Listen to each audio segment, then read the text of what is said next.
Number fourth है 8.1 का, ठीक है, जो एग्जाम ऑफ व्यू से ये भी इंपॉर्टेंट क्वेश्चन है, तो इसको भी हम सॉल्व करके देखते हैं। आपसे क्या बोल रहा है कि ए बी सी डी, जो आपके पास ए बी सी डी है वो एक रेक्टेंगल है, क्या है, rectangle in which diagonal A सी, जो हमारे पास डायगोनल ए सी है, कौन सा डायगोनल ए सी है, वो बाइसेक्ट कर रहा है एंगल ए और एंगल सी का। बाइसेक्ट का मतलब क्या हो रहा है, जो हमारे पास ये एंगल है, ठीक है, ये वाली एंगल इस एंगल के इक्वल है, ठीक है। और सो डेट हमें क्या करना है कि A B C D is a square, कि यहाँ जो हमारे पास रेक्टेंगल दे रखा है ए बी सी डी, ये क्या दे रखा है, रेक्टेंगल। हमें प्रूफ करना है कि ये एक स्क्वायर है, ठीक है। क्या प्रूफ करना है, तो फर्स्ट पॉइंट हम प्रूफ करते हैं। टू प्रूफ क्या करना है, हम लोग प्रूफ क्या करना है, A B C D is a square, हमें क्या करना है, ये प्रूफ करके दिखाना है, ठीक है। अब हमारे पास देखो डायगोनल्स जो है ए सी, जो आपके पास डायगोनल ए सी है वो बाइसेक्ट कर रहा है एंगल ए को, यानी एंगल ए मान लो हमारे पास ये एक्स होगा और ये वाई होगा, ठीक है। और जो as well as angle C, मतलब एंगल सी को भी बाइसेक्ट कर रहा है, तो ये मान लो हमारे पास ये भी दो एंगल होंगे जो आपस में इक्वल होंगे। तो हमें बोल रहा है कि एंगल वन जो है वो इक्वल है एंगल टू के, हमने ये मान ली, ठीक है। तो सबसे पहले क्या आ जाएगा हमारे पास कि angle x equal to angle Y and angle one equal to angle two. क्यों, सिंपल सा आप इसका रीजन लिख दो, A C bisect, A C diagonal bisect bisect angle A and angle C. जो हमारे पास ए सी डायगोनल से है ना वो बाइसेक्ट करे किसको, इस एंगल ए को और एंगल सी को। तो ये हमारे पास angle x equal to angle Y and angle one equal to angle two, simple सी बात है, ठीक है। अब देखो जो हमारे पास एंगल एक्स है, अब ये जो लाइन होंगी, अब अगर हम बात करें रेक्टेंगल की, तो रेक्टेंगल की जो अपोजिट लाइन होती है वो क्या होती है, पैरेलल होती है। यहाँ से एक ट्रांसवर्जल लाइन जा रही है, मतलब इन दोनों को काट रही है, ठीक है। अब ये पैरेलल लाइन है, तो जी हमारे पास ये वाला एंगल होगा इस एंगल के इक्वल होगा ना, यानी कौन सा एंगल वन जो है हमारे पास, कौन सा एंगल वन, वो एंगल एक्स के इक्वल होगा। तो हम बोल सकते हैं जो हमारे पास एंगल एक्स होगा वो इक्वल होगा किसके, एंगल वन के। रीजन क्या दोगे, अल्टरनेट एंगल, यही रीजन होगा ना आपके पास, क्योंकि ये अपोजिट लाइन है, पैरेलल लाइन है ना, तो पैरेलल लाइन की ट्रांसवर्जल लाइन मतलब काट रही है दोनों को, जब काटेगी तो ये एंगल इस एंगल के इक्वल हो जाएगा, सिंपल सी बात है। अब देखो जो हमारे पास एंगल एक्स को ऐसे ही रहने दो, एंगल वन किसके इक्वल था, एंगल टू के इक्वल था ना, एंगल वन एंगल टू के इक्वल है, तो यहाँ एंगल वन की जगह मैं एंगल टू लिख सकता हूँ ना, सिंपल सी बात है, यहीं से लिखा है मैंने, ठीक है। तो हमारे पास देखो angle x equal to angle two, अभी एक ट्राइंगल में आ रहा है, ट्राइंगल ए बी सी, तो यहाँ बोल देंगे in triangle A B C, A B C triangle में क्या बोल रहे हैं कि एंगल एक्स जो है वो एंगल टू के इक्वल है। यानी आपके पास कोई भी एक ट्राइंगल है, क्या कोई भी एक ट्राइंगल मान लो ये ट्राइंगल है, ठीक है, इसके दो साइड अपोजिट दे रखे हैं आपको, ठीक है। आपने पता होगा कि अब angle x equal to angle y है, तो इनके जो अपोजिट साइड रहते हैं आमने सामने की साइड, वो क्या होंगे, आपस में इक्वल होंगे, ठीक है। या फिर आपके पास एक ट्राइंगल है, इसके अपोजिट साइड दे रखे हैं, इक्वल दे रखे हैं, तो जो इसका अपोजिट एंगल होगा वो भी क्या होंगे, आपस में इक्वल होंगे। समझ में आ रहा है कि अब इसमें देखो एंगल हमने x equal to angle y कर दिया है, तो हम बोल सकते हैं कि जो हमारे पास ए बी होगा, कौन सा, इसके अपोजिट कौन सा, एंगल टू के अपोजिट कौन सा है, ए बी है ना, और एंगल एक्स के अपोजिट बी सी, तो हम बोल सकते हैं जो हमारे पास ए बी है वो इक्वल हो जाएगा किसके, बी सी के, सिंपल सी बात है, ठीक है।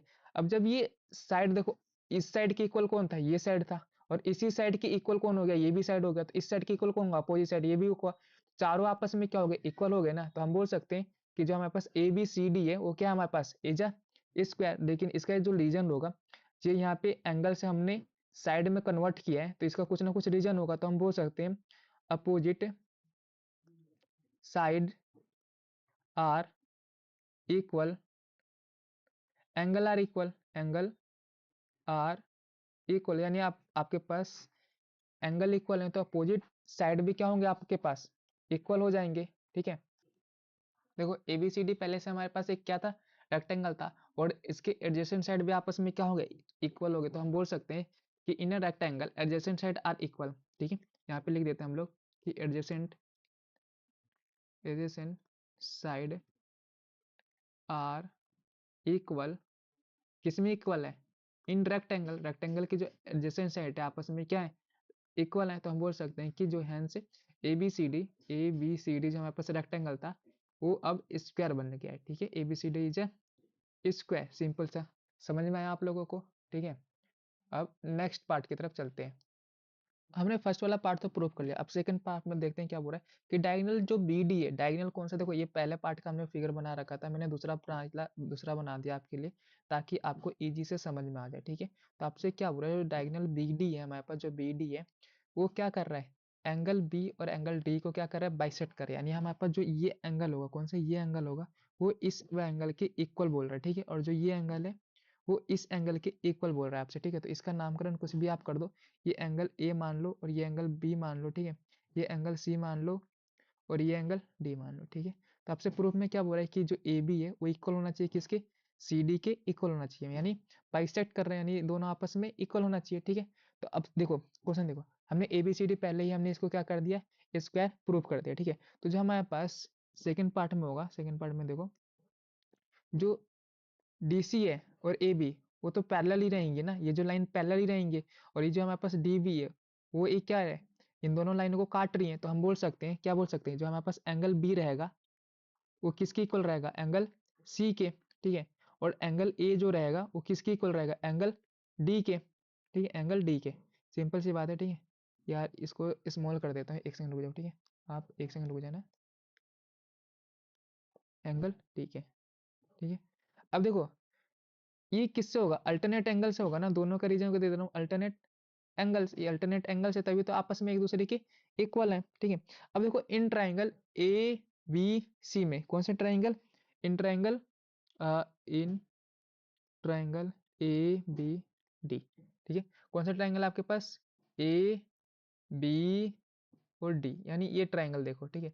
इस ट्राइंगल में आपसे क्या बोल रहा है कि जो हमारे पास ए बी है वो ए डी के इक्वल होगा, क्यों, क्योंकि हमने अभी अभी इसको जस्ट स्क्वायर प्रूफ किया है, देखो स्क्वायर प्रूफ किया है ना।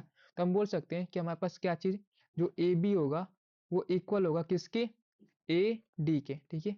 क्यों, क्योंकि साइड ऑफ स्क्वायर, और स्क्वायर हमने अभी प्रूफ किया है, ठीक है। अभी क्या होगा, साइड के स्क्वायर हो गए। अब मैंने आपको बताया था कि आपके पास कोई भी एक ट्राइंगल है, क्या कोई भी एक ट्राइंगल है, अगर उसके अपोजिट साइड आपस में क्या है, इक्वल है, तो इनके जो एंगल होंगे अपोजिट वाले वो आपस में क्या होंगे, इक्वल होंगे। यानी ये जो एंगल रहेगा वो इस एंगल के इक्वल रहेगा। तो जो हमारे पास ये साइड इक्वल है, इस साइड का अपोजिट कौन सा है, एंगल ए, है ना। और ये भी साइड इसके इक्वल है, तो इसके सामने कौन सा एंगल है, एंगल सी। यानी हम बोल सकते हैं कि जो एंगल ए होगा वो कि एंगल सी के इक्वल होगा, ठीक है। क्यों, क्योंकि angle opposite are equal, side are equal, side are equal, ठीक है। अगर आपके पास साइड इक्वल है तो हम बोल सकते हैं जो उसका एंगल है वो भी आपस में क्या होंगे, इक्वल होंगे, ठीक है। अब देखो इस वाले इन तीनों इक्वेशन को देखना, angle A equal to angle D, angle B equal to angle C, और angle A equal to angle C, ठीक है। अब एंगल ए को सेम टू सेम लिख दो आप लोग, ठीक है, एंगल ए को सेम टू सेम लिख दो। एंगल सी किसके इक्वल है, एंगल बी की इक्वल है ना, तो एंगल सी की जगह हम एंगल बी लिख सकते हैं ना, सिंपल सी बात है, ठीक है। अब इसको एंगल सी को ऐसे ही रहने दो, किसको, एंगल सी को ऐसे ही रहने दो। एंगल ए किसकी इक्वल है, एंगल डी की इक्वल है ना, एंगल डी के आपस में क्या है, ये इक्वल है। अब देखो angle A equal to angle B और angle C equal to angle D, हमें यही तो प्रूफ करना था। अगर ये आपस में इक्वल है तो हम बोल सकते हैं, क्या बोल सकते हैं, जो हमारे पास बी डी है, बी डी डायगोनल से वो क्या कर रहे हैं, बाइसेक्ट कर रहे हैं, बाइसेक्ट कर रहे हैं, किसको बाइसेक्ट कर रहा है, angle B and angle D, इन दोनों को क्या कर रहा है, बाइसेक्ट कर रहा है। तो ये भी क्वेश्चन आपका होता है यहाँ पे समाप्त। बढ़ते हैं नेक्स्ट क्वेश्चन की तरफ, ठीक है।